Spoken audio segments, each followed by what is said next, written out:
Bitcoin Core versus Bitcoin Knots. This has been one of the most debated hot topics around Bitcoin. There's been a lot of different point of views. We've watched a lot of different videos from different people, different perspectives. And what we really want to accomplish, I think, in this video, we're going to try to do an unbiased take on Bitcoin Core versus Knots, and really do a deep dive on both sides, trying to understand their point of view from Knots, their point of view from Core, without taking sides, without slandering anybody, without acting with too much emotion. This has been one of the biggest requests that we've had for Maple Bitcoin. People have been looking for our opinion on this. And so really what we want to do here is just have a chat. There's going to be no real agenda with it. There's going to be no biases. Hopefully we're going to do our best to remain neutral. And that's kind of the why for me, is that I just want to understand this better. And I think that both you guys probably have a better grasp on this than I do. And so I have some questions. We have got a lot of different topics to get through today. And I just want to understand it better before really trying to influence other people, I guess, about it. And I want to make sure to keep an open mind with all this stuff. I do think that this is very important at this stage of the game because we are so early in this whole journey. And so I think it's just going to be a good exercise to talk through. So I'm really excited for this. Hopefully people get a ton of value from just hearing both sides of the story instead of just the person that you subscribe to. And so that's kind of what we want to do here. So I kind of want to get your guys' view on this as well, like why you think that this is important to have a debate like this, or not a debate, I guess, more of a discussion. To me, it's important because you don't know what you don't know, right?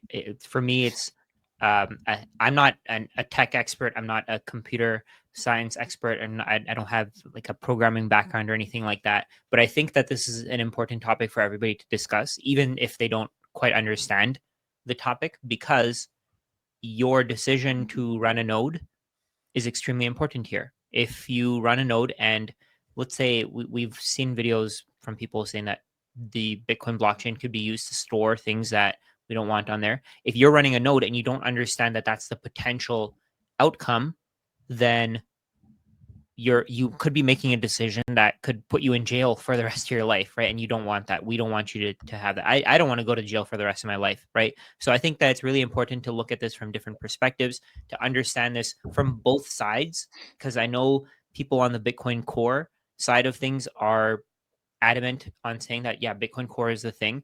But there are also people on the side of Bitcoin Knots who are never going to run Bitcoin Core again. And that's perfectly fine. I respect both sides, right?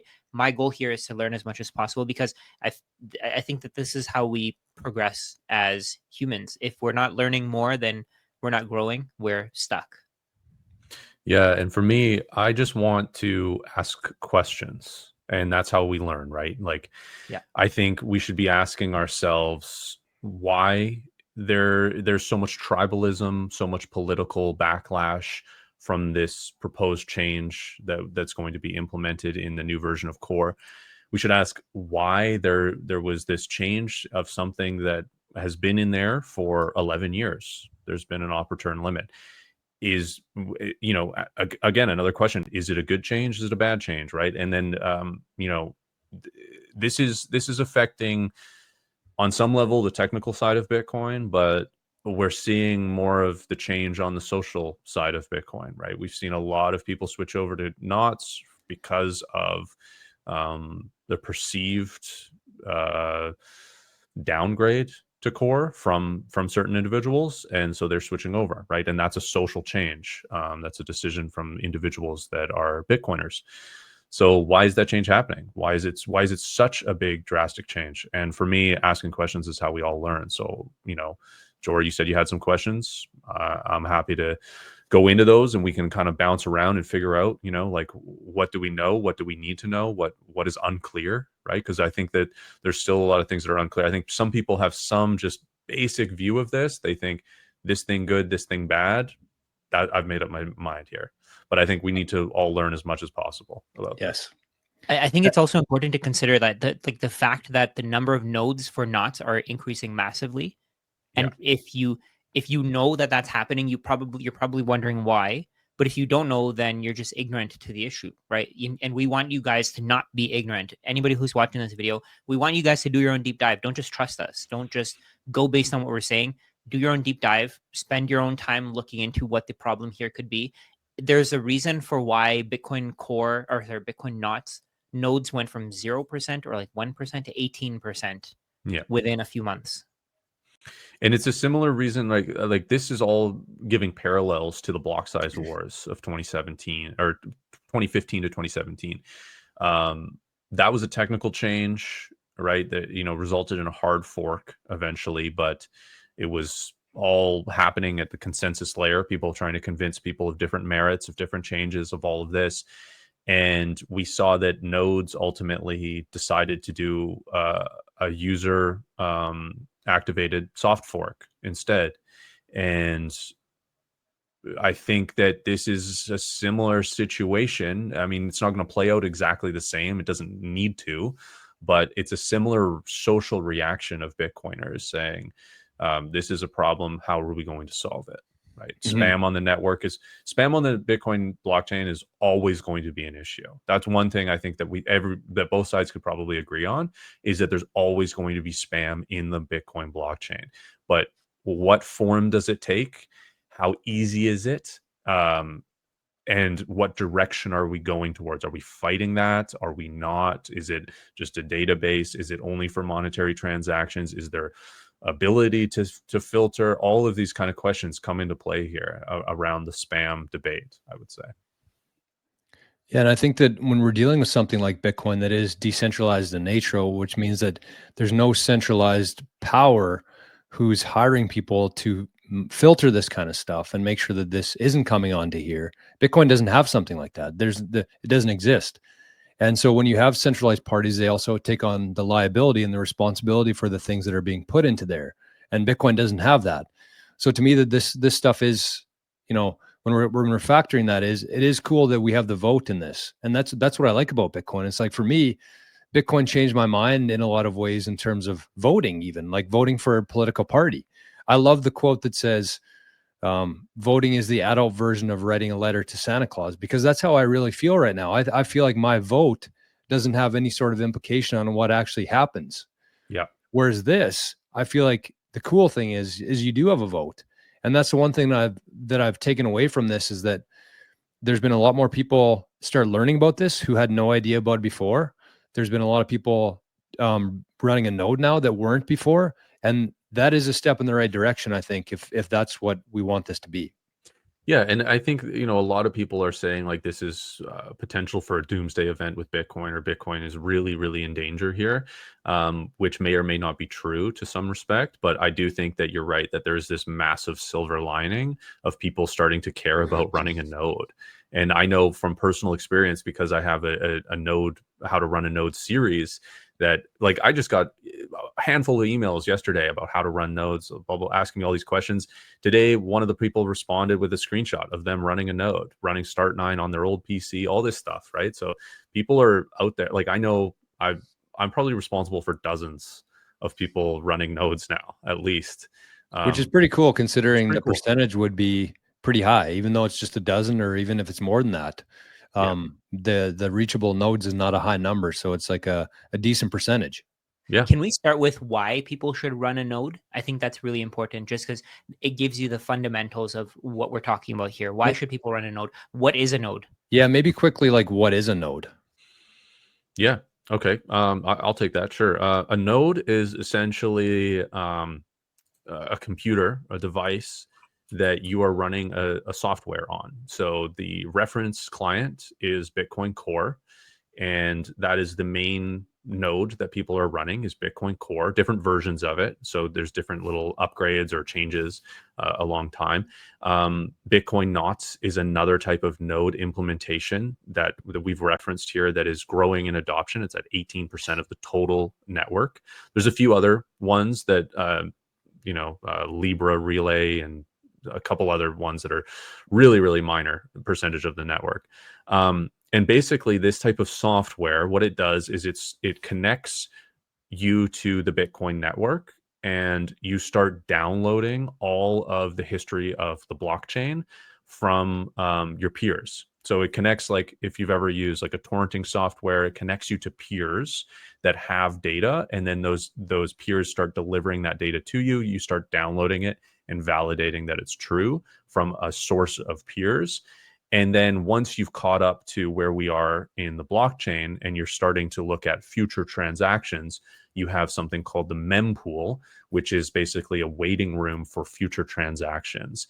And the way that works is if you're running a node, you can create a transaction and input it into your mempool. And because you're connected to peers, peers will see that transaction, and if it's valid, they'll accept it into their mempool, and then they're connected to peers, and those peers will see that transaction and accept it into their mempool, and that it spreads out to the entire network. So you're relaying transactions, and it's not just yours, other people are doing the same. So your node is part of this giant network, this mesh of computers that are connected to each other. They're all communicating constantly and saying, okay, these are the transactions. And your mempool essentially starts to create what is the expected block.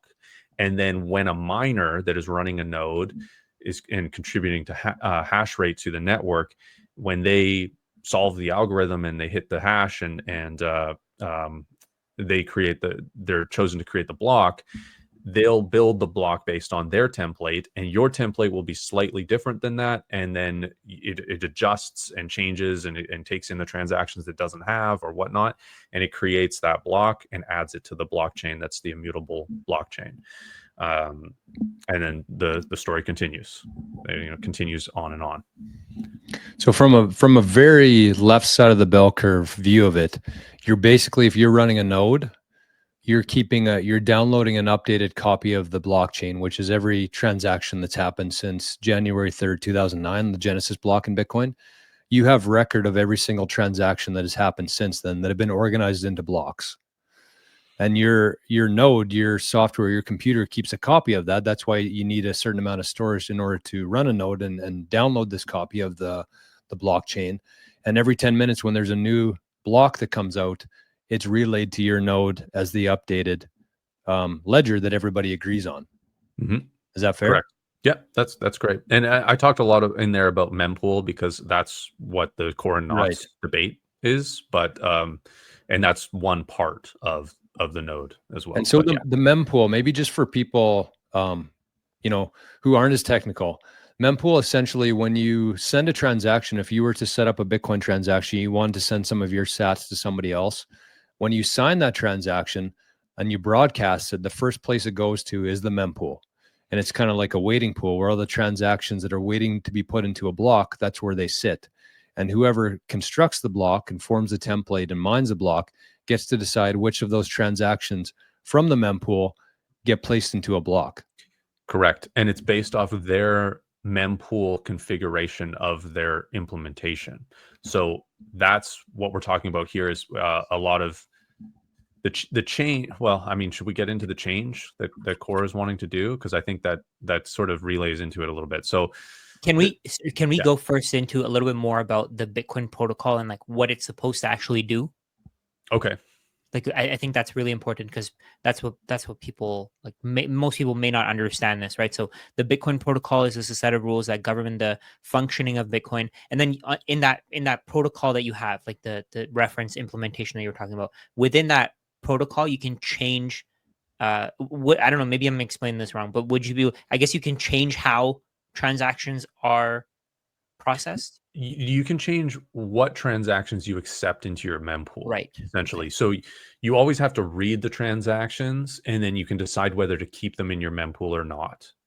So, and then if you have those transactions in your mempool, you'll be relaying those out to the peers, the other nodes that you have connected to. If you don't have those transactions, you won't be relaying those to the other peers. That's just a configuration setting within your node of what you accept within your mempool or not. And if you're a miner, this is really significant because if you mine a block and you have configuration within your mempool policy to not allow certain types of transactions or to allow certain types of transactions, then those transactions are likely to go to either go in or not go in to the block that you've mined. So in this case, like this is the base layer here, right? And then everything like the implementation, because we don't need, at the end of the day, we don't need Bitcoin Core. We just need something that allows us to govern this set of rules, right? So we can use something like Bitcoin Knots. We can use something like Bitcoin Core. Bitcoin Core is just one of many potential Bitcoin implementations, and that could change. And I think that's what's so powerful about capitalism, right? The best thing out there is the one that people will use. If the best thing out there starts to go against their values, then we can go to something else. Like, let's say, for example, if Apple says something like, you can't access the Play Store unless you give us your ID, or the App Store unless you give us your ID. I mean, I don't know if that's the case already, but if you can't do that, then people will start moving away from from Apple, right? So I guess Bitcoin Core. Tell me if that's right. Bitcoin Core is just one implementation, and we can change that at any time. And the new implementations of Bitcoin, or the Bitcoin Core, each of them have their own pros and cons. And the goal of all of them is basically to just make sure that this happens. Yeah. So what I'll say here is that as long as you're running an implementation that has the same consensus, like the consensus layer of Bitcoin, there's all these rules within Bitcoin that are fixed. 21 million, the supply issuance, the estimated block, all of that stuff is fixed and within the implementation. Then there's sort of these adjustable things that are not consensus changes, and that's what goes into mempools, right? It doesn't matter to the the consensus layer. It doesn't say the rules of the mempool policy are different than the consensus layer rules. So the core wants to change the limit of the max size of op return, which is a space within a block for a certain type of data. The consensus layer of Bitcoin doesn't care about that at all. Like, you could use an implementation. If you're a miner, you could use an implementation that doesn't have that cap on it, and you could mine a transaction and it would still be valid if it has a higher op return than what Core currently has as its limit, or Knots has as its limit, or anybody else is running as their limit, because that isn't fixed into the consensus layer of Bitcoin's code. That is a mempool policy layer, which is different. So would I be right in saying that this argument between Core versus Knots is this? It's about this right here: the blockchain technology, a public ledger that records all Bitcoin transactions. So what it's an argument between is what should a transaction be? That's part of the argument. Yeah, I think that's maybe part of the argument, but it's kind of loose because I think Core and Knots both agree that Bitcoin should be used for transactions, for financial transactions. I don't think anybody here, like very few, and I would say actually probably really bad actors are the ones saying, oh, we should open this up and make it really usable for spammers. I think the vast majority of Bitcoiners on both sides are both anti-spam. They just have different ideas of what these mempool policy changes will do for the use of spam, or like how it'll affect spam that ends up in the blockchain, or non-financial transactions that end up in the blockchain. Some people have varying definitions of what that even is. Some people say there's no such thing as a spam transaction. So there is a little bit of, like, there's a whole spectrum here. People say there's no such thing as a spam transaction because if it's consensus valid and they paid the fees to get in the block, then they're a valid transaction. But I would say that's not what Bitcoin was designed for. Yeah, you can do that, but that doesn't mean that we should facilitate that, because it makes the use case of financial transactions harder. So that's what I would say there, if that makes sense. Rajat, you showed something before we started this. I think that was kind of interesting. Do you want to go back to, I don't know if you still have it handy or not, but just to show, oh, he's gone. Never mind. See ya. I was going to ask him to bring up that. He's back. There he is. Hey, sorry about that. I clicked the wrong button. Oh, I know what you're talking about. Is it the chart? Yeah, just showing like the number of nodes going up, because I think that is kind of important. That's what we alluded to right off the start, which was the fact that the number of nodes has been going up, dramatically in the last year or so, which I think is a very positive sign here. So you can see there, the top one, I believe that's total nodes there, the blue one. Yeah. And then the yellow one, the gold or whatever that is, that's the people who are running Core. And then the bottom one, it's kind of hard to see there, but the lime green one at the bottom, that's the people who are running knots now. So it's kind of cool. It's really cool to see this whole thing play out and to hear different sides of it, and just to show kind of like almost reminds me like a poly market in a way, where they eventually we might hit a flippening here where there's actually more people running knots. And I think that that's one of the things that we actually want to get into today is what are the implications of that? What does that look like? If that were to happen, what are the implications on Bitcoin? So this is kind of a snapshot of where we are today in terms of the total nodes, reachable nodes, who's running core, who's running knots, and what could happen in the future.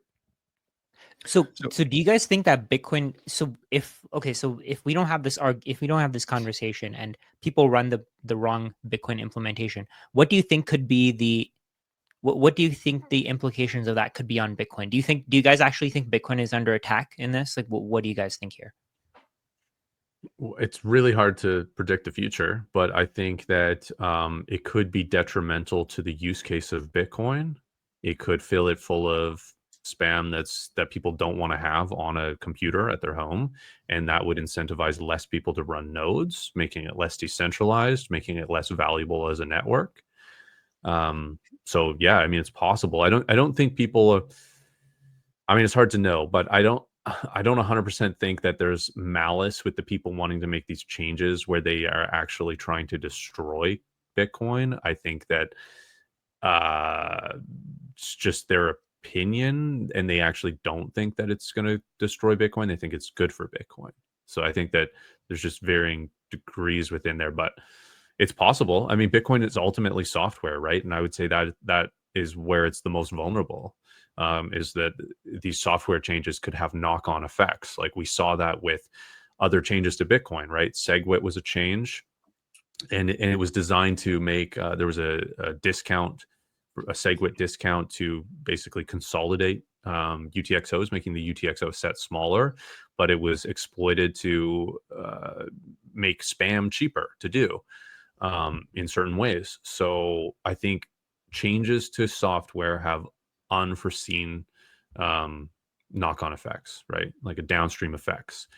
And I think that we should be really cautious to change something that has been in there for 11 years.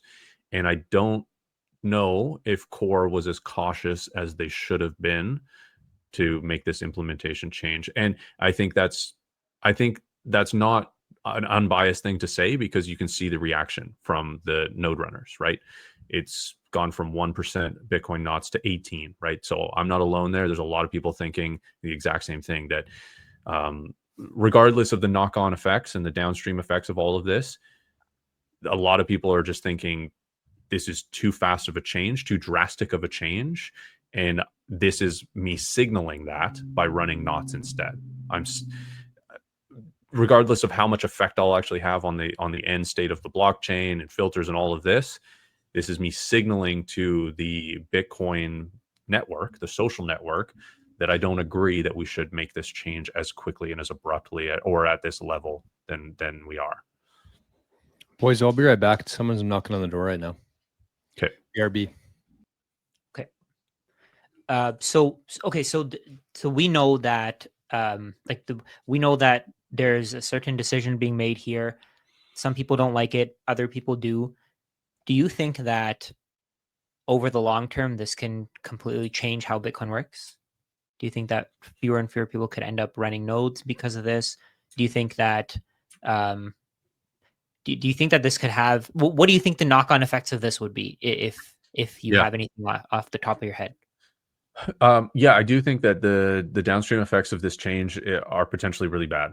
I don't know if it destroys Bitcoin. I think Bitcoin probably pivots. I think Core probably. I think there needs to be some changes that could happen that would reverse this, not reverse what has happened during this time, but make it so that the future is brighter in this way, and admit that there was a mistake made.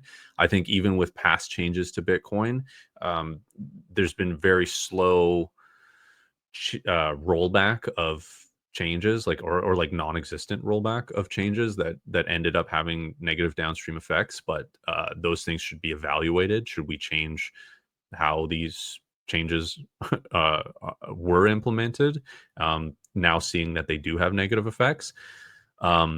So I do think that's possible, right? If this goes through and enough people adopt Core 30 and there's 100 kilobyte op returns and those become bad and create less incentive to run nodes and all of this, then I think with enough reaction to that, that we can change course and we can fix that. So it does throw like a little wrench in the certainty of the future of Bitcoin. That's what I would say. How it all plays out, it's really hard for me to see. And there's people from both sides, but I would say there's people from the not side who really think that this is a really, really bad idea, that this could destroy Bitcoin, that 80% of people, like, somebody said that 80% of people need to run nodes for Bitcoin to be successful. I don't agree with all of that, but I think there's room for different opinions with all of these kind of things.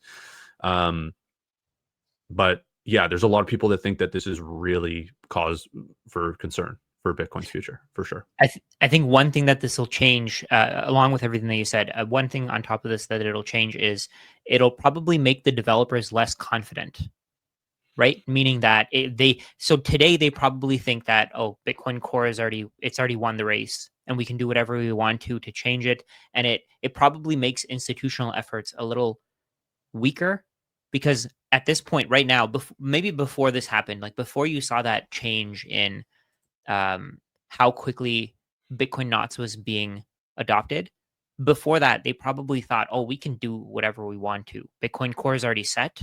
They've already won the race and nobody can change that. And now maybe that'll stop them. Maybe that'll stop people from being as impulsive, I guess, in making decisions.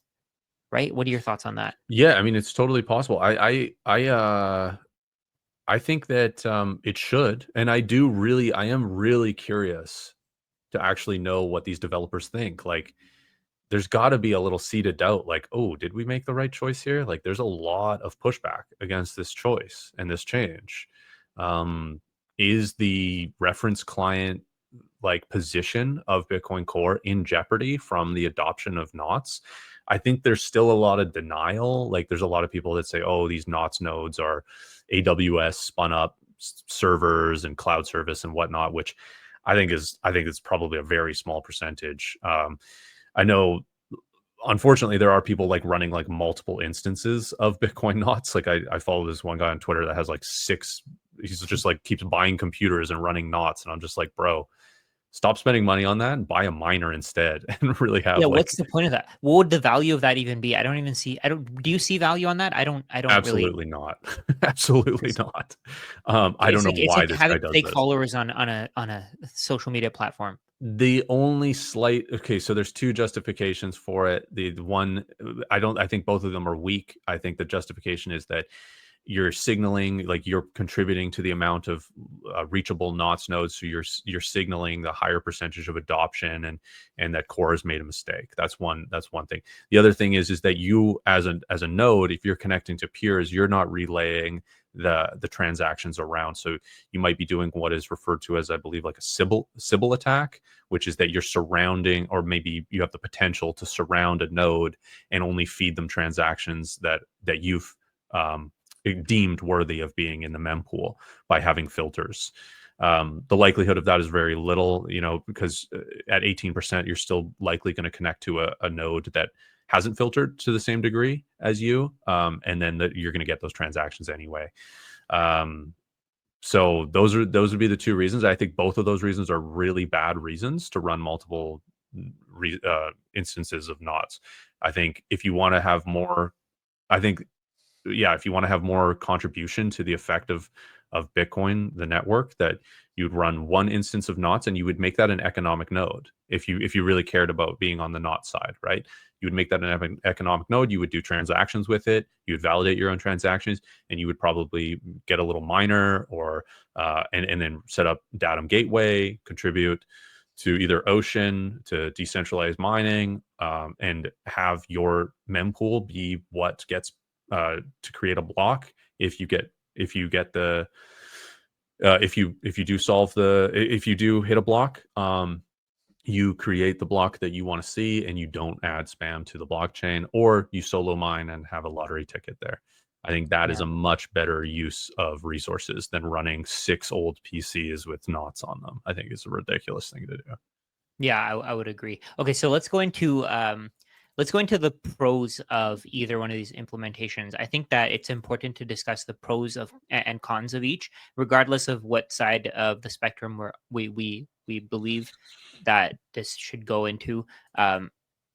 I think that it's important to understand the pros of core versus the cons of core. So the pros of core, from what I know, is that they've been around for a while. They have a lot of developers. It's the Bitcoin implementation that's getting the most support. But then the con for that could be that they could be, I guess they could be coerced to do things that aren't the best for Bitcoin. Or Right. complacent. Yeah, there's Right. also that same argument you had before of, oh, we're sort of invincible, we're the champions, we can do whatever we want. So that's sort of a level of complacency as well. So that would be another argument against. But yeah, they could be coerced. Like there could be a financial incentive. There could be, bad actors, right? Like if you wanted to attack Bitcoin, doing it in 51% attack, not even really possible at this stage, Yeah. in my opinion. If you wanted, there's again a Sybil attack, spinning up a bunch of nodes, not really that effective. We can really kind of root out, oh, these nodes are bad actors. Let's cut these off of the network. This kind of stuff. Kind of not a good way to attack Bitcoin either. The easiest way to attack Bitcoin is to get a bunch of malicious people involved in the dev side of it, maintainer status, pushing commits, merging pull requests, all this kind of stuff. That would be a way to have a real effect on Bitcoin in a negative way. Not saying that's happening, because really that is speculative. If you do think that is happening, it's not to say that it is or isn't happening, but we have no real hard evidence of that being the case. But it's totally possible, right? But again, that's also possible on the NOTS side too. Like if you make that argument against core, you have to make that argument against NOTS too, because you also don't know if these people are compromised as well that are making the changes, right? To be fair, right? Trying to be unbiased here. Yeah, I think that's So- actually really important because you don't know if, like with Luke Dash, I don't know what his last Luke Dasher.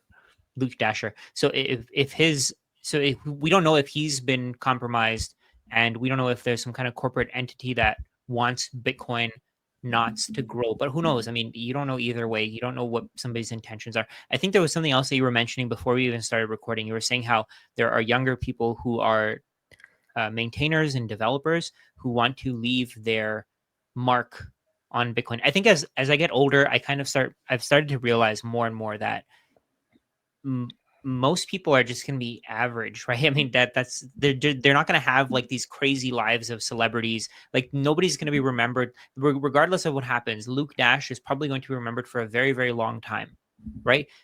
If more people are trying to make changes to Bitcoin and they're trying to change it and they're trying to do something to it that will make it so that their name is known forever, you have to do crazier and crazier things, right? I think Bitcoin. Go ahead. Yeah, I was just going to say, like, you don't want to just, if you get into the inner circle of Bitcoin Core and you're pushing, changes, you don't want to just be somebody that's like maintaining things and just sort of a fly on the wall. I mean, you might if you're sort of a genuine person and that is all that you're contributing, but there's a real incentive as an individual to do something that makes a change so that you're part of the history of Bitcoin, which you probably believe in Bitcoin to some degree, considering you're a dev in there, and you will want to be a part of the history of something as powerful as Bitcoin will be, or is today and will be in the future. So I think there is a natural incentive, and this Yeah, I told the story off camera, but I'll say it again that, Staler got a lot of backlash for basically, I think it was Kathy Woods. He was telling not to fund Bitcoin development with some portion of the ETF, the Bitcoin ETF that ARK has.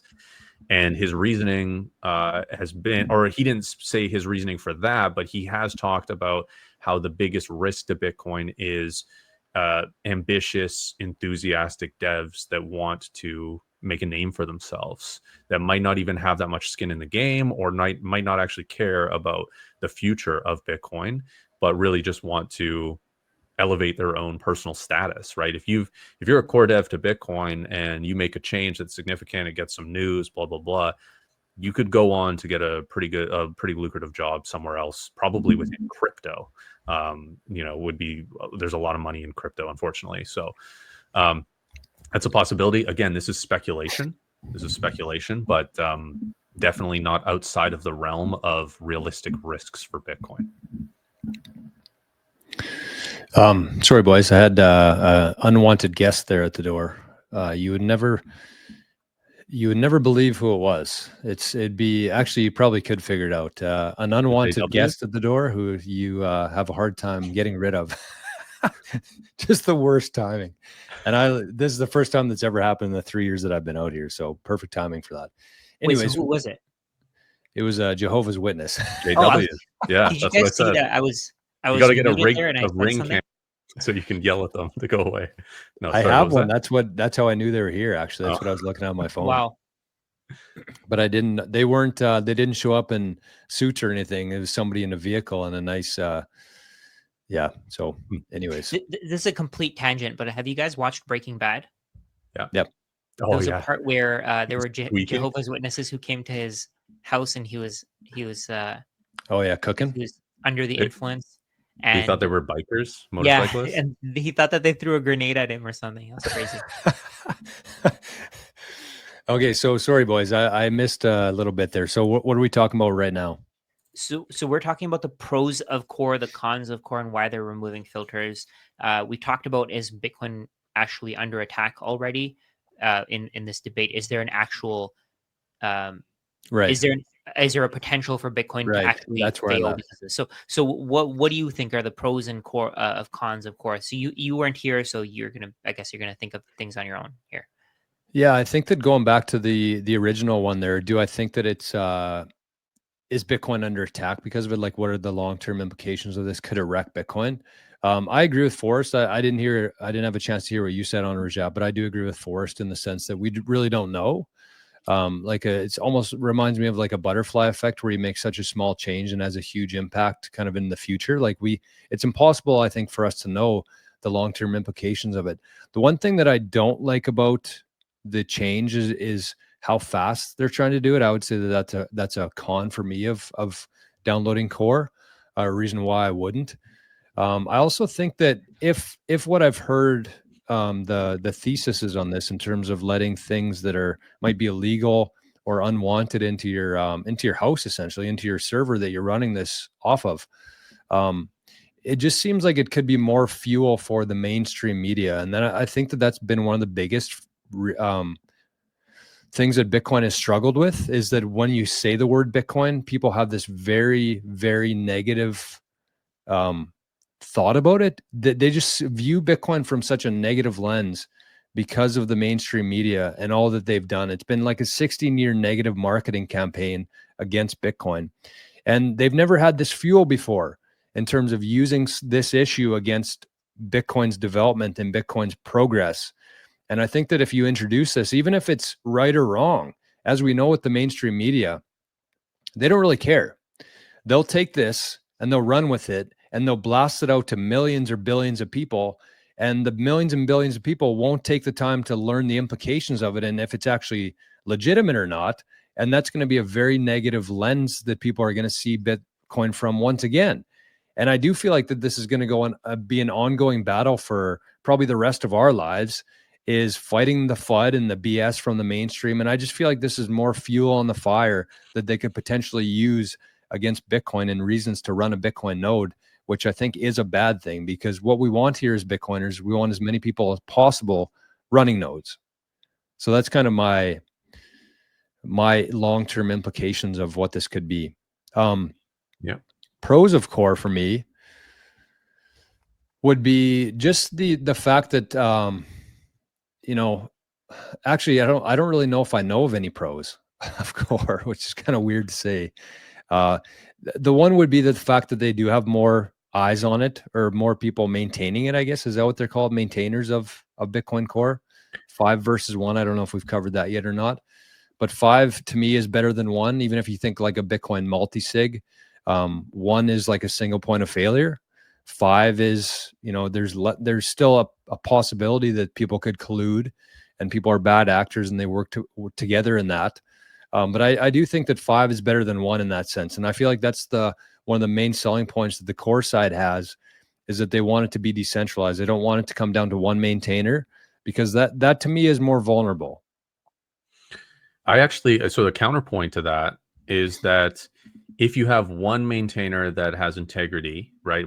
So the maintainers of GitHubs and code bases are ones that can actually put through a change and fully commit and merge a change to the code. If you have one maintainer that has integrity and is the best developer of all time, let's just Steelman or look at this example like this, and then you have 5 maintainers of a different code base, and one of them is corrupt and they're able to push through corrupt changes, then that's actually a challenge, because it's not like all 5 of them have to agree to a merge. They all just have the ability to merge, each one of those maintainers. And then there's all sorts of other devs that can push commits within there. So even with knots, there's, I think, like 2 other devs, but they don't have maintainer status of the GitHub. So I don't know. Again, that's just a way of looking at it in a different lens. I don't think there's a perfect solution. I don't think it's a democracy within these systems either, but I don't think there's a perfect solution of how many maintainers there needs to be to make it efficiently decentralized, because I actually don't think it really decentralizes it that much to have more maintainers. That's fair. I think that from my perspective anyways, I mean, if we're talking about like the perfect maintainers, let's say that there's 5 perfect maintainers versus 1 perfect maintainer. I feel like I would still lean towards the side with 5, just in case, somebody falls down a different road or is compromised or blackmailed or whatever that may be. I like the odds of having 5 there, but I see your point in terms of it only takes 1 bad egg in that bunch to push something through, which is kind of what we saw with this maybe. But and even just to convince other people that what they're doing is right. Right. Yeah. And so the other thing here too is that this is open source software. So even with the fact that there's 1 maintainer of Knots, you can download Knots and you can be the maintainer of Knots 2.0, right? You can be the one maintainer of Knots 2.0. So there's that's sort of some of the power of like the open source, free and open source software system. In reality, it's not really like as effective. Like, if you were to do that, like nobody's going to just start running your other version, your forked version. Like, it doesn't really make a difference or really affect anything. But that's just another aspect of this. What if they did though? That's one thing that I've been wondering myself, is like, because from my perspective anyways, somebody who's never met the majority of these people, if any of them, like in real life, what if it was somebody different than the main maintainer of Bitcoin Knots? Like, what if it was, let's say, a very respected person within Bitcoin? What if they decided that they actually wanted to start their own copy and paste open source, start their own? I feel like that would be better, because there's kind of baggage on both sides of this, and I feel like that's one of the main drawbacks that I've found with it, is that there's so many personal attacks based on what this person said, what this person did 5 years ago. I feel like there's a lot more baggage being brought to the table versus just like objective facts. And I think that that's actually working against Knots a little bit more than it is Core, in a way, because of who the maintainer is and some of the interactions and things like that. But what if there was like somebody who came in and said, we're going to run this, I don't know, but who? There's no single person that is free of controversy in any way, because controversy can be created, right? Like, a lot of the attacks against anyone on either side is just like cherry picking or making stuff up. Like, oh, you have an issue with this, well, that must mean that you are connected to it in some way, right? Like, it's just made up BS, right? And I would say that the other thing too is like that's exactly what did happen, right? Like Luke Dasher on multiple occasions has basically saved Bitcoin with some code. He's contributed huge amounts of code base to Bitcoin Core throughout his time, and he created a fork. And he was he's highly respected. There's obviously tons of people that don't like all sorts of different things about him, whether it's his opinions or his religious beliefs or actions he's done in the past as well, or even changes that some people think are good and some people think are bad. But he was a highly respected coder that did fork off Bitcoin Core and made his own version, which is Bitcoin Knots. Like, that's exactly what happened. It's just he's a controversial figure, and I don't think that there's any single person that wouldn't be a controversial figure that does this. That's fair. That's a fair point. Yeah. So did you I'm guessing you guys shared your pros and cons of both? Yeah, we went through the pros and cons of Core. Let's go into the pros and cons of Knots. Yeah. I think we should. Okay. Yeah. Okay. So the pros and cons of Knots. Again, so the Knots is like 98% core, right? So it falls into consensus. It works really well with all the other nodes that are running core. There's no problems with that. There's slight changes to the configurability of your mempool. That's the main difference. So you can change what op return size you want, all sorts of different stuff within the mempool policy. And I would say that's a pro, right? If you want to have configurability, if you believe that certain types of transactions are valid when other ones aren't, not consensus valid, but just like you agree with them or not. And you can't, it's not, so these, we kind of need to get in the filter debate at some point too. Like, what is a filter? Yeah, so then the cons would be that it doesn't have the Lindy effect that Core has, right? I mean, it kind of does because most of it is Core, but then it also has these changes. And when you change something, there again can be unforeseen, knock-on effects. So would it create a chain split? Like, are these changes that significant to Knots? I don't think they are. I don't think that is going to happen. But these are all sort of risks, right? Changes to code, right? You're running something that isn't as proven because it hasn't been ran as long. Would be one of the arguments against it. Again, the same argument of having one maintainer, multiple devs now, but there used to just be one dev as well. What other in that sense, like, because I'm thinking we're going to rely on you more for this one, for the pros and cons. What would happen in a sense of if it was 50-50? Let's say that number from Knots grew to 18% and Core dropped down to 50%. So it's 50-50 people running Core Knots. What does that look like? Is it sustainable that way? Is that a problem in any way? Yeah, it's totally sustainable. I mean, it's everything's still consensus valid. There would just be less relaying of certain types of transactions. So like 50-50, you're still likely, you're connecting to a host of different peers. You're still likely that you're going to connect to a core node that's going to have all sorts of different transactions. And if you're also running a core node or whatever implementation that doesn't filter it out, you're still going to get the vast majority of those transactions in your mempool if that's what you want. So there's not really any major difference. And that's sort of like the argument against filters being effective, is that you're just filtering your own mempool. Like, it's just this temporary space, and then it's just going to end up in the blockchain anyway. And everybody that wants those transactions are going to just get them from other peers that don't have the filters. So people will say they're completely ineffective in that way. But yeah, maybe we can get into that later or something. But yeah, no, nothing would fundamentally change as far as I understand. And what about, let's say that Knots grew to, let's just do a couple hypotheticals here, because I think this is useful for me to think through anyways, selfishly. But let's say the knots grew to like 70-30 or it flipped where it's 80% people running knots and 20% running core. And there is still only one maintainer, which is Luke. And he decides that, or somebody finds something on him and they blackmail him and he's compromised and he pushes through something and he's the only maintainer of it and he pushes it through. And now you have this whole thing going in reverse now. Like, is that a potential issue in the future if there's only one guy who's responsible for making these changes?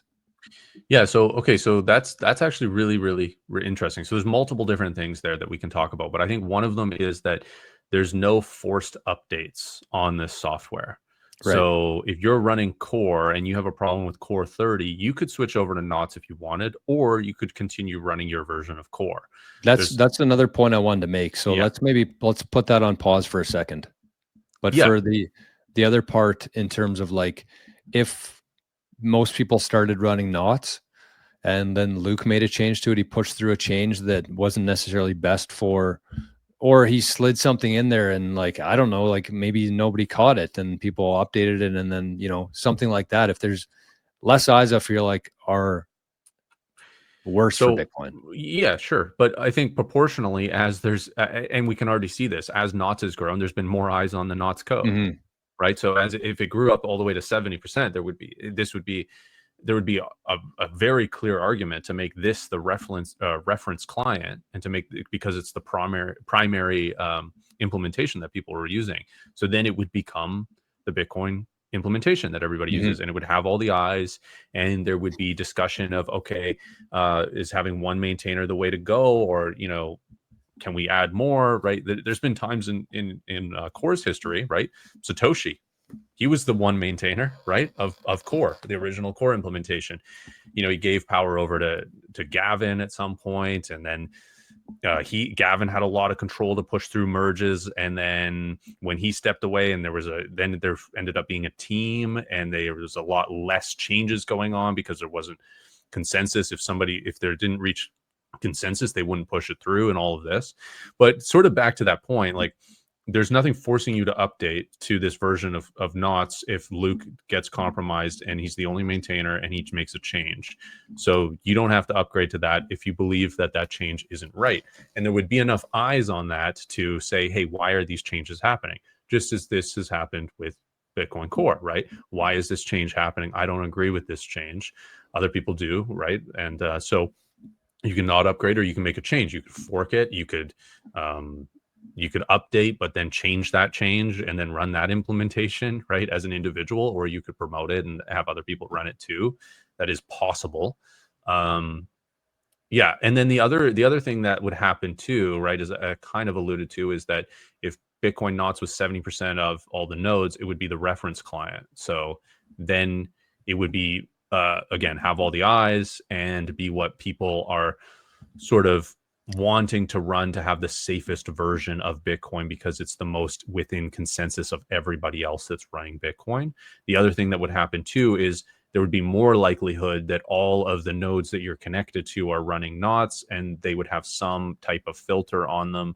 And so you, as even if you were running core, you were one of the 30%, you might still not be connected at some point to another core node, and you might have a lack of all of the available transactions in the mempool. And if you're a mining node, that means your mempool doesn't take in those transactions, and then therefore, if you hit a block, you don't put those transactions into the blockchain. So the more dominant knots becomes, the less the transactions that get filtered out will, basically the more effective filters become, the more knots there are. Because there's less relaying of the transactions that are filtered up. That's another knock-on effect. So, but then back, because we're kind of on this topic already. So that was another question I actually had, was if I was running a node before all this controversy happened, and I just decided that I'm not really clear on which direction I want to go yet. I don't want to spend a bunch of time, even though it's not even that much time to switch from core to knots. I could just not update my node ever, right? And I would never be contributing to the version 30, V30, if that's something. So is that possible for somebody who's running a node right now to just not update? Would it be any different of running knots? It's possible. Well, yeah, it would be different than running knots, because there's different configurability with knots already than core, whatever the version of core is. It's realistic to be able to do that for a certain amount of time, but if there's certain bugs that come up, certain vulnerabilities that come up, if there's an OS change, like an operating system change, you might need to upgrade to the new one. It's probably more foundational than just like an operating change, but like when we went from like 32-bit to 64, right? Like there needs to be some changes to the actual software, and that sort of forces you to upgrade. So just saying like, oh, I'm just not going to upgrade and that's a solution, it's a temporary solution. There's a reason that Bitcoin Core still needs maintenance. It still needs slight changes that are just allowing it to still be used essentially at certain points. Right, because if let's say I was running version 29 and then 31 came out with like something that had an issue with 29 that's now fixed, I would have to upgrade to 31, which would also include the upgrades from 30. Exactly. Yeah. So yeah, it's just not a realistic long-term like solution to think that that's a possibility. Interesting. So that was the cons of knots, the pros. Can you think of any more that we might have missed in terms of pros and cons for knots? Yeah, so I think we should kind of get into like the changes that Core wants to make, because right now Core knots, as you said, like, oh, I can just run my old Core node. It's very similar to knots. Like there are differences, but the main contentious change to Core is changing the mempool filter from a default of 80 bytes. So allowing transactions that have an op return of 80 bytes to allowing transactions into your mempool that have 100,000 bytes of data, so 100 kilobytes.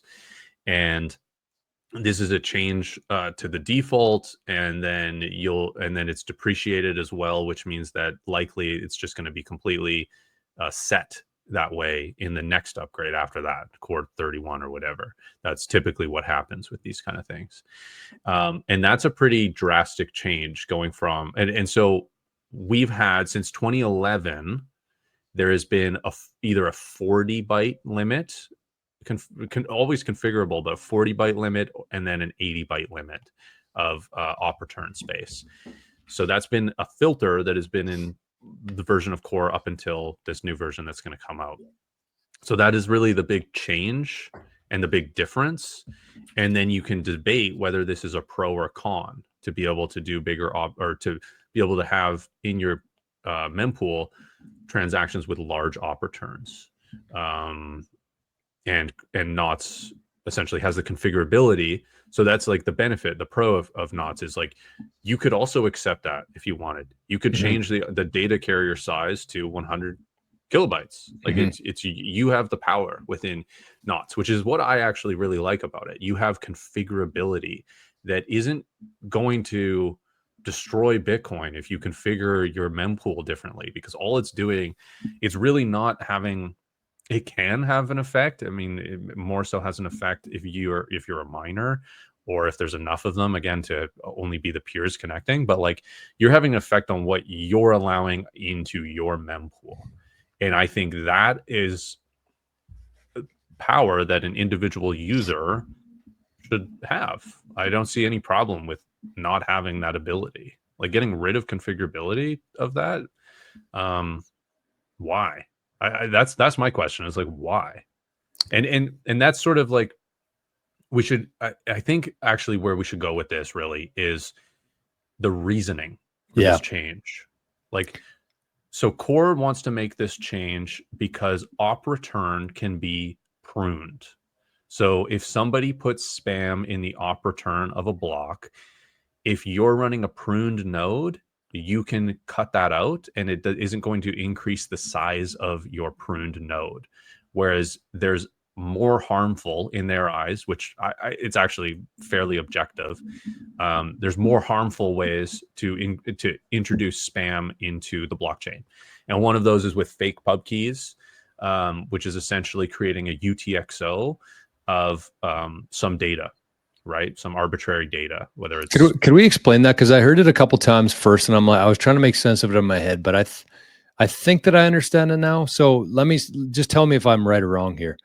If somebody were to create a transaction and they put in a fake address, which would essentially, wherever they sent that to, that would create a new UTXO in that fake address. And that's where they could store their data based on that fake UTXO. So even though there's no real sats moving back and forth, or maybe that's where I'm wrong here, but like if I was setting up a Bitcoin transaction and I send some to this wallet and then some to this address, so there'd be, fork there, but then I create a fake address there, and that's where I put spam into there, and that's how I get it into there, sneak it into a transaction essentially. Is that kind of right? I actually don't know fully like the ins and outs. Like there's still some knowledge gaps that I have. I don't fully understand how like fake pub key spam works. That's definitely a knowledge gap I have. So like the technical side of that, I don't know. But I do know that that type of spam cannot be cut out of pruned nodes. That's the major issue with that. So yeah, unfortunately I can't fill in the knowledge gap for you there, because sorry to cut you off there. Yeah. That's all right. But the problem with these other types of spam, fake pub keys being one of them, is that it creates a larger UTXO set. So whatever the spam looks like and ends up being, or however people do it, that needs to be something that you store in the UTXO set. And if you're running a pruned node where you're actually just holding a certain amount of the blockchain space, you still have to hold the entire UTXO set, which is being bloated by spam like fake pub keys. But again, sort of the other side of the argument there. So that's Core's argument, right? Is like op return is less harmful. So let's allow spammers to spam within op return, which has always been the case, right? That's why there was op return to some degree, and there was sort of a limit on that. Was, hey, this is the garbage can. You can put some garbage in here, or what some people will perceive as garbage, right? A little note or some identification or some piece of history or whatever the hell it is, right? You can do that in op return, but there's a limit to how much garbage you can put in the can. They're essentially saying, okay, we're turning this little waste basket into a dumpster, or a landfill. You can put all sorts of garbage in here now, because it's less harmful for pruned nodes. That's one argument that Core has, right? And so you can agree with that or disagree with that. And I think, I've heard Mechanic even say, like, there is a reason to change op return and stuff, like, but to some degree, and even Adam Back, who's sort of taken the side of Core now, he campaigned for changing the op return limit to 160 bytes, right? So there's sort of these reasonable sort of arguments and at this side, but to like fully kind of blow this up is maybe like a step too far for some people, right? Like even the people on Knott's side is saying, we need to discuss this more. Maybe there still needs to be a limit, but maybe we can make the limit bigger, right? It's kind of the similar debate that happened with the block size wars, right? Like there was people on saying like, okay, we do need to make the blocks bigger for more throughput, but like we don't need to make them 4 gigabytes and 8 gigabytes and all this crazy shit that all these shitcoins made, right? So yeah, there's nuance within there, because technically, again, op return is less harmful for spam, right? Because it can be pruned out. But the argument there also sort of begins to fall apart, because Bitcoin isn't really designed to be using pruned nodes. It's very difficult to use them. Like the software has been built for running archival nodes, an Electrum server, connecting all that. Prune nodes just begin to be very challenging to run and be effective at all the things that you want your node to do. So yeah, it's easier with spam in op return because you can prune it out, and your prune node isn't going to be giant because of the UTXO set. But what is the use case of prune nodes at this point? Like, is this what Bitcoin's going to become? Everybody's just running prune nodes, and we make prune nodes really usable, and archival nodes we just forget about, and the op returns are all blown out. I don't know. That doesn't really jive that well with me. I mean, I'm just kind of trying to look at it both sides, but like the argument sort of, in my eyes, sort of falls apart a little bit. But that's one of the arguments of why they should do this. The other argument is that, again, this is not a consensus change. So people can go around mempool policy, and they already are. And so they're doing something like Marathon's slipstream. So they're directly inputting or giving their transaction to a miner, and then when that miner or that mining pool has that before everybody else does, and they include it in a transaction, and then all of a sudden every other node that is competing to create blocks doesn't have that transaction, they need to source that transaction, and there's a delay before there's a delay for getting that information, and the miner that included that transaction already had it and they're working on the next block, so there's an advantage, or sort of the idea of centralization or an advantage to the miners when there's these out of bound transactions. So by increasing the op return limit, it would incentivize people to just do that through their own node, and everybody would have these transactions, and there would be less use case for going out of band or around the mempool policy, which creates these centralization problems. So wait, so would removing the filters get rid of that centralization problem? Hypothetically, because instead of needing to use Slipstream, you could just upload a transaction with 100 kilobyte op return, and it's going to get relayed around the network, and then any pool is going to include it into their block if they're running Core 30. Could we look at that? Could we look at that thing that you showed before for us? Or did you guys touch on this while I was gone? No, we didn't. Okay. Yeah, we can look at it here. I'll bring it up. Yeah, let's look at Mara's Slipstream just so people have a better idea of what it is. And then because this has been part of the argument from Core side in terms of, well, you can do this anyways through this, or right? Like that's the kind of the argument that they have there, is that people have a way to do it anyways. Yeah, people can do it anyway. So that's part of the argument of why people are saying filters are not useful and they don't work, is because people can go around them. But that's like saying a fence doesn't work because somebody can climb over it. It's like, it's harder to climb over a fence than to walk through an area that doesn't have a fence, right? So this is the example of this here, and it works really well, is it's 14 sats per VByte to upload a transaction to Mara. And I don't have mempool up right now, but it's probably 7 bytes. It's usually about twice as much. So just as it's a lot more effort, right? A lot more energy to climb over a fence than to walk through an open gate. The same is for this, right? There's more energy expenditure, more cost to add in a transaction that is not a regular transaction. Yeah, the last block was about average of 6 sat per VByte. Yeah. So it's about double usually. And then the other thing here that I thought was really interesting, I don't know if we want to get into this right away, is that there are some terms here in Slipstream that are filters. I went past them here, I think. Sorry. Oh yeah, right here. So A to E, all of these are, maybe it's legalese, and how much due diligence Mara is doing on the transaction, I don't know. But you can see here, number 3 is really a point of contention right now with people that are pro knots, is the ability to, in op return, upload serialized data that can be illegal content, right? Think of a JPEG that would be illegal to own. But Marathon has this caveat within using their product that you're not allowed to do that. So you can't go out of bound and use a product like this and get illicit content into the blockchain.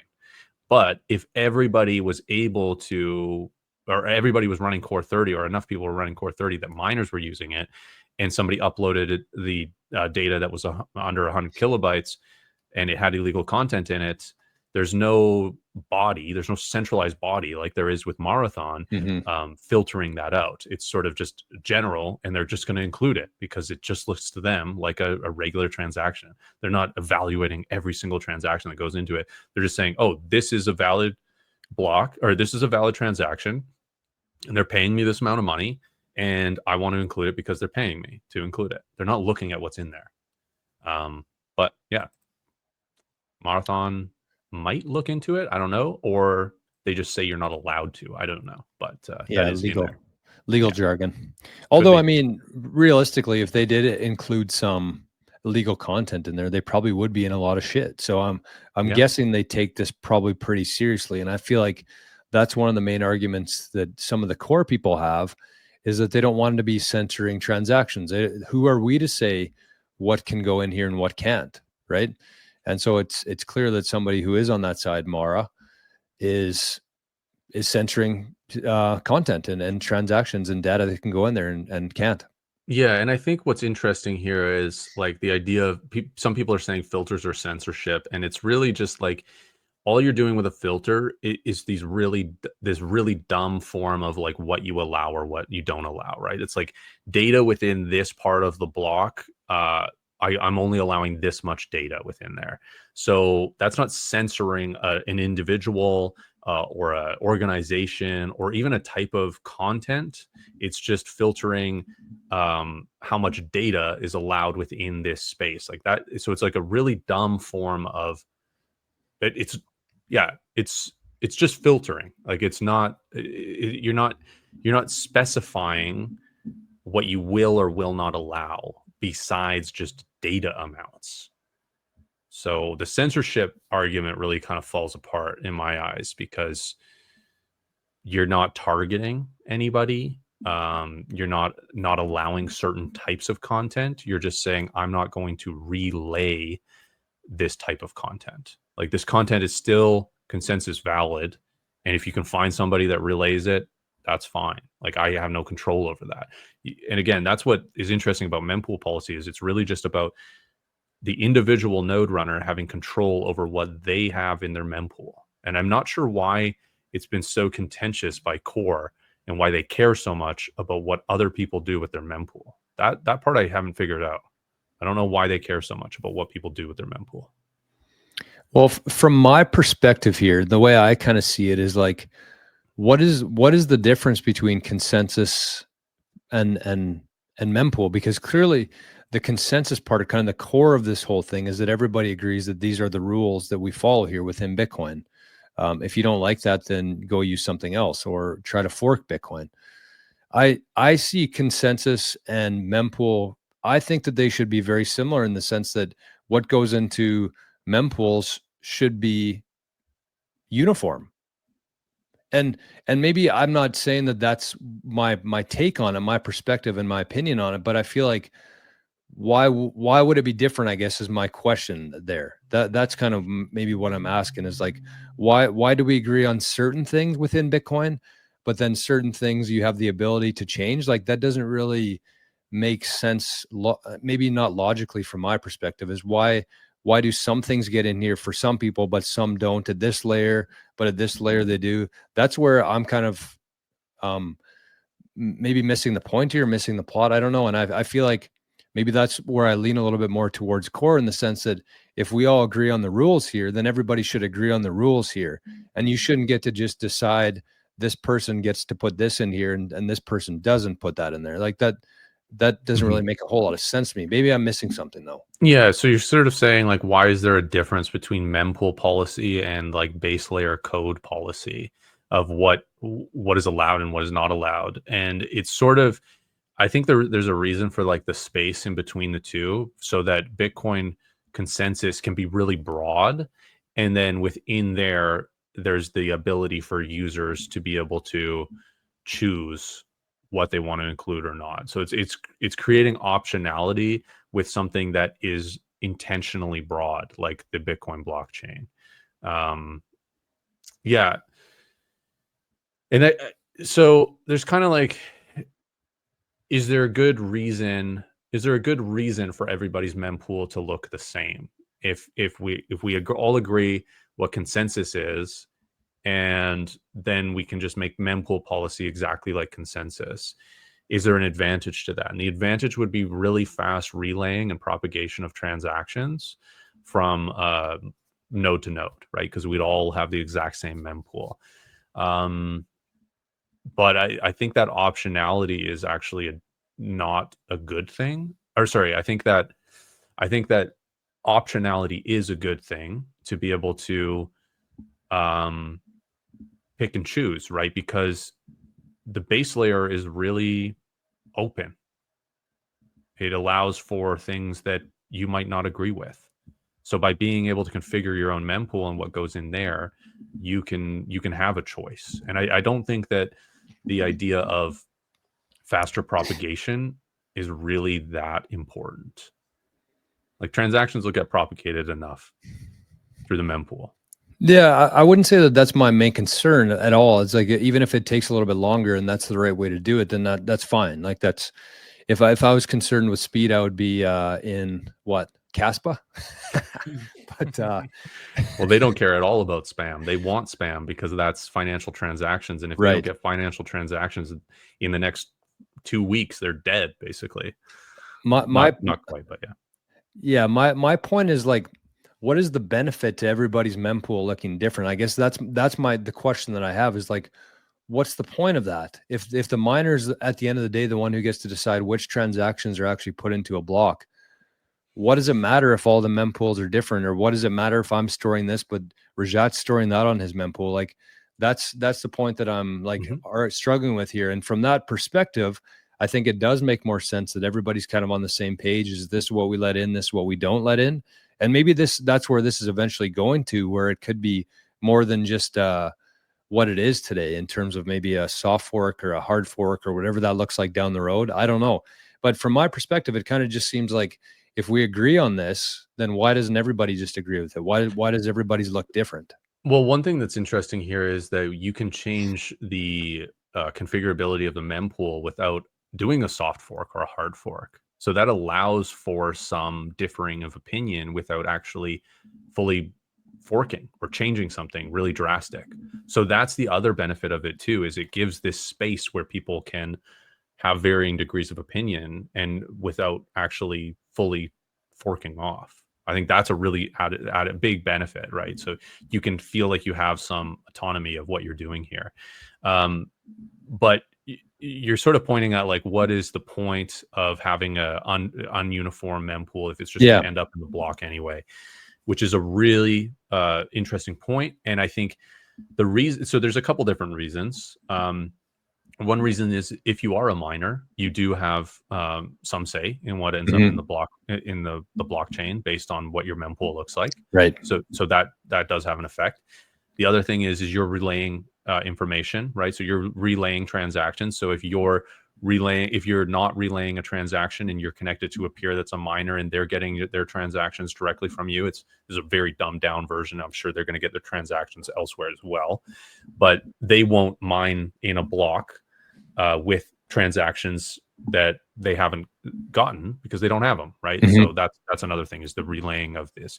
The other thing here too is there's an argument to be made about being complacent and compliant with transferring data around that might be illegal.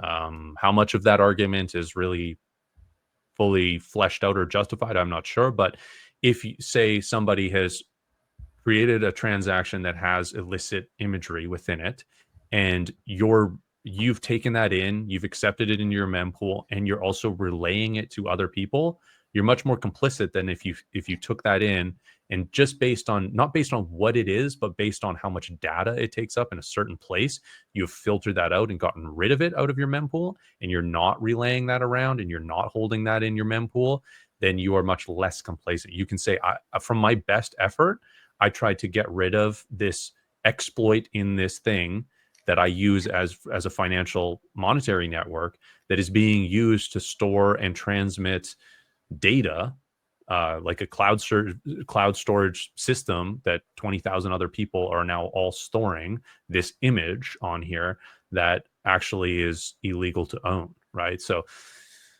yeah, I don't know.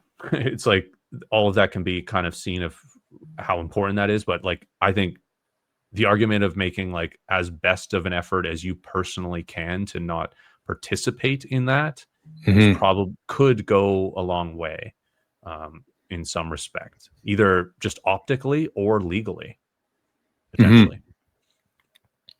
Yeah, that's fair. And that was the other thing that I was trying to kind of think through myself, in the sense of like, if this does play out and the majority still runs core, and then all of a sudden something does get put into the mempool and a lot of people shows up in their servers and they're storing a copy of it, what are the implications of that? If the media runs with it and people are all of a sudden scared to run nodes, obviously that's going to have a negative effect on the network, in the sense that less people will be running nodes because they don't want to have to deal with the implications of that. But like, then what happens from there? Let's say that the amount of nodes actually does shrink from 25,000 to 25. And then are those 25 node runners now responsible for what's on there? Are they legally responsible for, are they going to want to take on that risk? And if not, I feel like the overall value prop of Bitcoin really deflates itself. And the people who have Bitcoin and are incentivized for this thing to succeed, why would they want that to happen? Yeah.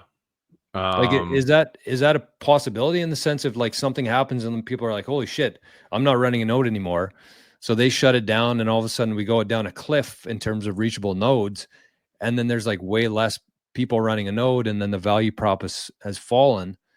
But there's a lot of people out there with a lot of money and capital in Bitcoin. And I feel like all of the institutions in Wall Street are hoping that this thing succeeds. Like, I just don't really understand the incentives of that. It's possible. It's possible. And I think that, if we look at that post that, that news article about BSV, right? Bitcoin Satoshi Vision, which there's many reasons why you would not want to be associated with that thing. But one of them is they changed the op return to 100 kilobytes, the same thing that, that Bitcoin Core wants to do with their next update. And immediately, oh my God. Sorry. What happened there? It's just hitting me with a bunch of ads and stuff. My apologies. Okay, here we go. Op return exploited immediately. I think it was the same day or the next day or something. Child abuse imagery. As soon as they changed the up to 100 kilobyte for the op return limits. So, and BBC made an article about this as well. So exactly what you're talking about, the news will latch onto something like this. Bitcoin is a much bigger deal than BSV, which is, there's many reasons why it's going to zero, but this could contribute to the reason it's going to zero, right? The other thing about this was in 2019. So the other thing that happens with BSV is like I think their blockchain is like 20 terabytes or something. So who's actually running a node of that? Almost nobody. But I'm running a node. I'm running a Bitcoin node. Jory, you're running a Bitcoin node. If all of a sudden there ends up being stuff like that in there, and there's a narrative, and people are saying, well, there might even be threats of legal action, or just the narrative of optically being like, oh, now you're associated with something like this. There's any sort of friction, right? Like there's already a technical friction to running a Bitcoin node. There's financial friction. Now there's like an optical friction to running a node. Now it's not like, because people do it altruistically. There's not a financial incentive to run a node. There's sort of negative, actually. Yeah. So there's sort of a sovereignty aspect or incentive to run it, and a privacy aspect to run it. But then all of a sudden there's this additional friction where you're associated with being some type of criminal, right? That could restrict and that could just limit a lot of people wanting to run a node. And I think that's totally possible. And this article like basically made me want to talk about this thing a lot more, because it's hard to talk about this subject. It's very technical. There's a lot of things I'm probably getting like slightly wrong, or the things I don't understand. I'm not an incredibly technical person. I've become way more technical over the last year as I've learned stuff, but I'm still missing tons of shit, I'm sure. And seeing that this has happened to another fork of Bitcoin, and the implications of that happening to to Bitcoin that actually matters, right? Like Bitcoin actually matters. BSV does not matter whatsoever. Bitcoin actually matters. And if this could not destroy Bitcoin, but just make it less sound in some way, even if it's just people's perception of it, I think that's really worth looking at. I think that's worth evaluating whether this is the right choice or not to make. That's the point that I was going to make, because when I saw that, the first thing I thought of was like, okay, let's just play this out hypothetically right now. I know that this is, there's a lot of people who might say, well, Bitcoin mechanic, you're kind of way out to lunch with this. This would never happen. But clearly this isn't a hypothetical thing. This actually did happen in 2019. So we've seen it happen before. This isn't something that could happen. It has happened before. And when I think about how not necessarily Bitcoin, the network could be destroyed, but how Bitcoiners themselves could be destroyed, in the sense of, when I think of like Peter McCormick, when he got involved with the fake Satoshi, the Craig Wright guy, and all he was doing, all that he was trying to do there was actually say, hey, no, you're an idiot. You're definitely not Satoshi here. And that turned into like 4 or 5 years and millions of dollars of his life destroyed. Mm-hmm. And so I think that if something like this did happen, and again, I'm not worried about the network overall. I do think that this is going to be here for the next hundreds, thousands of years. It will find a way to get through it. But if people understood how scarce this asset was, and they were looking for a way to come after people who had Bitcoin, and node runners to me are arguably people who are, pretty invested into Bitcoin. Otherwise, you probably wouldn't be running a node. I could see something like this turning into just a nightmare for people. Not that it will, but it opens the door to something potentially like that happening. Something that I'm sure Peter never would have imagined, spending 5 years and millions of dollars on something so stupid, but it did. And these are the ways I think that if you want to destroy Bitcoin, you attack the people who are supporting the network.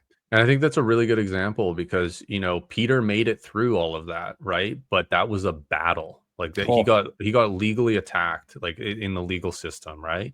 And it cost him financially, and it was a big pain in the ass, and all this stuff, right? So Bitcoin, if we relay that analogy onto Bitcoin, Bitcoin will make it through this. Bitcoin is still the best opportunity, the best chance, the best alternative monetary network for base layer of money. That is 100% the case. But do we need to fight fights that we could avoid, right? An ounce of prevention is worth a pound of cure. If we put in this change and all of a sudden there's illicit imagery within every single person's node that's serialized, now we have to we can't roll that back. There's no way we're rolling that back. I think we shouldn't even roll that back. I know, people can debate that, I guess, but the immutability of the ledger is so important, so valuable. Right. But now we have to fight this optical story of it, or the actual logistic story of it. Whereas we could have just prevented this by not making such a drastic change in the first place. If that's a possibility, we should really evaluate that. That's all we're saying here. I think that's all the vast majority of people that have switched to knots is saying here is we need to reevaluate this. Why is this a change that's happening so quickly? Are there ulterior incentives to change it? What's the motives behind it? Is there compromised individuals? What's the story here? This story seems fishy to me. It seems so fishy that I'm going to go and use a fork of this implementation that has been so trusted, that is maintained by one person with a controversial past. That's not something that everybody does lightly, right? That's kind of a drastic move. 100%. So why are people doing a drastic move? It's because they feel like that's the best option, because the other thing that's happening they disagree with so much. And it's not even like there's a few people doing it.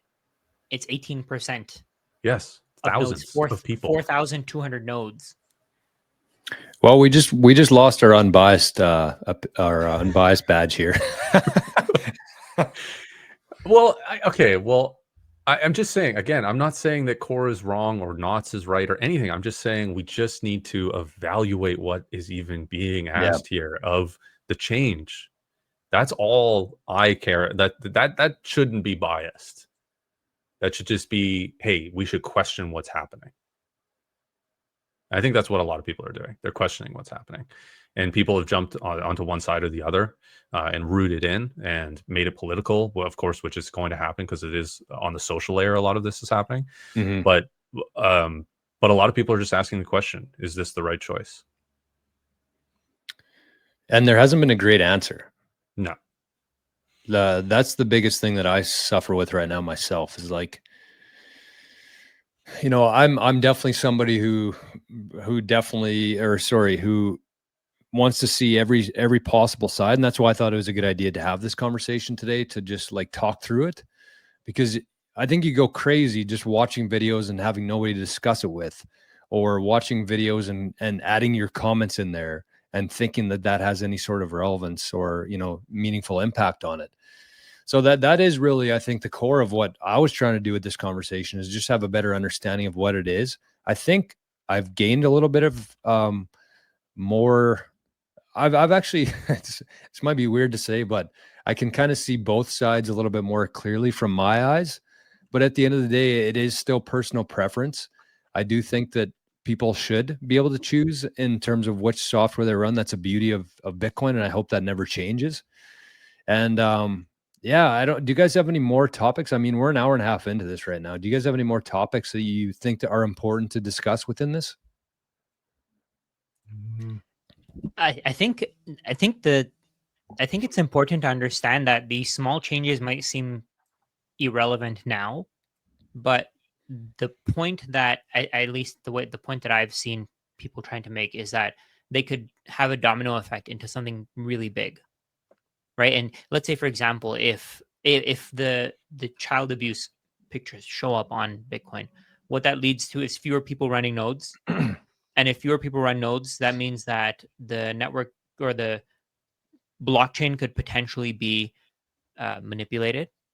And you have to go to some kind of institution that will allow you to verify your transactions for a fee. And you have to basically trust somebody else. You can't do it all on your own. Right? It seems like it's so far from what this minor change today could be.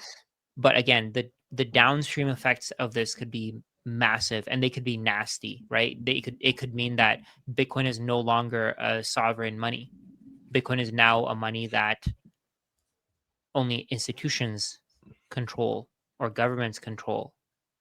And I guarantee you that governments would be willing to do something like this where they put something that you shouldn't have on your computer on the Bitcoin blockchain, and in order to go after people who try to get past their inflation, right? If anybody who has adopted Bitcoin, their goal most of the time is to avoid inflation, right? That's my goal. I don't want to deal with inflation, and this is almost like a vector for them to punish those people. Yeah. Right. Again, it seems crazy. It seems so far-fetched. It seems like, no, there's no way that this is the case. How are you even coming to this conclusion? But it's not like psyops happen overnight, right? They happen over decades. And who knows what this could lead to in the future? Maybe this is what actually kills Bitcoin. Yeah. And so I would also just say, as one other note here, is people need to look into this themselves and try to make up their own mind on it. And the best way to do that is to look at the arguments being made and completely ignore the individual attacks on the people, because that is a lot of what the arguments are made of right now. They're saying, oh, if you're talking about child abuse being put in the blockchain, that says something about you, and that means that that's something connected to you, and like, why would you think about that? It's like, dude, people are going to think about the worst thing somebody can do to attack what they find valuable. That's just a personal attack, right? So I would try to look through all of the arguments being made on both sides and try to just not connect the personal attacks going on, because there's a ton of that, and a lot of it's unjustified. I would say like 99% of it's unjustified on both sides. Yeah, and I think that I've kind of downplayed this myself on my channel because I didn't have enough information. I wasn't, knowledgeable enough to influence other people, and so I just kind of held back and maybe downplayed it a little bit too much. And I think that from my perspective, I don't think that I shouldn't say anybody, but the majority of people on Bitcoin Core, I think they would agree with the majority of things that we're saying. And that's why I have such a big disconnect there, because I don't think they want Bitcoin to fail. I don't think they want bad images on the blockchain. I don't, and that's why I'm trying to understand like why they would want to push something like this through if they understand the implications of this. They probably understand it better than I do myself. So that's where my whole disconnect here is. But the other part of that too is like the reason why, probably the thing that actually led me to Bitcoin was seeing how many, we talk about illegal things and images and stuff like that, but the fiat system actually is what really creates the incentives and allows for that whole world to even happen. And so that's what led me to Bitcoin myself, is because I realized that this stuff is happening. This stuff is really scary. It's horrible. It's horrific. It actually changed my life. I think the day I learned about how much bad things were happening in this world, I think my life changed forever in terms of the children, the human trafficking, all that kind of stuff. Hopefully this doesn't affect the channel here, but you know, I don't want that world to be somehow to destroy this one, which I thought was a way out of that world that was going to somehow, I thought, could end that and change the incentives and change the way we interact with each other and all that kind of stuff. And so it's just kind of weird to me that they're colliding right now in a very weird way. And I'm having a hard time deciding who's right, who's wrong, why they're doing this, why they're doing that. So I agree with Forrest. I think that take whatever we said today with a grain of salt, do as much research on this as possible, I think, because you might think it's a big deal or not, and I might think the same or not, but that doesn't really matter what I think. It should be your decision. It's your no. This to me is more important than a vote at the polls. And if you are somebody who believes in the future of Bitcoin and wants this to succeed, you have to take this stuff seriously. I think the other thing I just want to say too is like, I've seen a lot of people like react to this kind of news and think, oh, wow, Bitcoin is very much less secure than I thought it was. So I'm just going to sell it all. I didn't know any of it. I thought it was perfect money, all of this, right? I would really avoid making crazy quick decisions like that will financially impact you like crazy as well. Yeah, so that's just another little caveat there. Well, should we do some final thoughts here? Do we have anything else? I think we covered the majority of things on the list there. Yeah, I think we covered everything. I think we went pretty in depth on a lot of these. Yeah, I think we're good. I'm sure there's lots that we've missed, and we'll probably have to make another video at some point. But yeah, it's an ongoing story, and you know, we're a part of this. We're a part of this piece of history of Bitcoin at this point with what we've done. Yeah, we're one block in this blockchain. Yeah.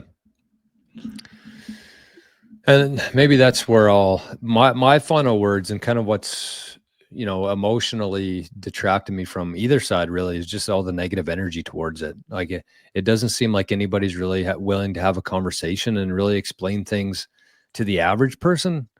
You know, the average person isn't going to go into GitHub and read the comments in there. They're just not. Mm-hmm. And I really wish that we would have somebody. I know that they've tried to have some debates back and forth, but even so, like this kind of stuff for somebody like me is so far above my pay grade here and understanding of this, how whole thing works. I think that I'm a better Bitcoiner because of this thing, which is kind of weird to say. Just trying to listen to both sides at a Bitcoin layer and just at a social layer, I think of trying to hear both sides and really dive deep into why they're doing this. And, you know, at the end of the day, you really do just have to trust your gut, because you're going to see a lot of things on each side. Some things are going to make sense over here. Some things are going to make sense over here. And I think that that's what I'm going to end up doing myself, is just trusting my gut and what makes the most sense to me. And then, you know, keep your mind open. I think that's the most important part. And that's kind of where we started today, is like, even if we're wrong about this, we look back in a couple of years from now and we ended up being wrong.